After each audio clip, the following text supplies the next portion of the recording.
বাংলাদেশের মাইলস্টোন স্কুলের দুর্ঘটনায় ইতালির ভেনিসে শোক প্রকাশ। আমাদের ইতালির প্রতিনিধি ফাহিম হোসেন মুন্নার তথ্যচিত্রে বিস্তারিত জানাচ্ছি আমি নাহার নিশে।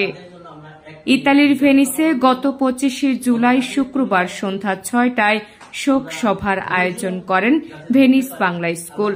এই সময় উপস্থিত ছিলেন ভেনিস বাংলা স্কুলের সম্মানিত সভাপতি সৈয়দ কামরুল সারোয়ার, উপস্থিত ছিলেন স্কুলের সাধারণ সম্পাদক সোহেলা আক্তার বিপ্লবী, মহিলা বিষয়ক সম্পাদিকা সুরাইয়া আক্তার, উপস্থিত ছিলেন ভেনিস বাংলা স্কুলের শিক্ষিকা মণ্ডলীর প্রধান শিক্ষিকা দিলরুবা জামান, শিক্ষিকা মেহেরুন্নেসা, শিক্ষিকা হিমু, উপস্থিত ছিলেন ভেনিস বাংলা স্কুলের ছোট ছোট কোমলমতি শিক্ষার্থীরা।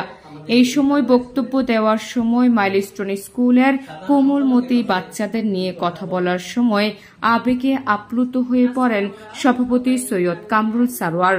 বক্তব্যে সবাই একটা কথাই রেখে যান, যেন এ ধরনের ঘটনার আর কোনো পুনরাবৃত্তি না হয়, আর যেন কোনো মায়ের বুক খালি না হয়। তারা তাদের স্কুলের বাচ্চাদের সব সময় ভালোবাসেন, স্নেহ করেন, মাইলস্টোন বাচ্চাদের একই চোখে দেখেন বলে তারা জানান। ভেনিস বাংলা স্কুলের সবাই আহতদের সুস্থতা কামনা করেন ও মৃতদের মাগফিরাত কামনা করে। বাংলাদেশের মাইলস্টোন স্কুলের দুর্ঘটনায় 1 মিনিট নীরবতা পালন করে শোক সভার সমাপ্তি করেন।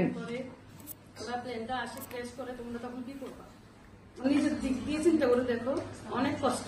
আমরা ভেনিস বাংলা স্কুলের পক্ষ থেকে সবাই শুভেচ্ছা।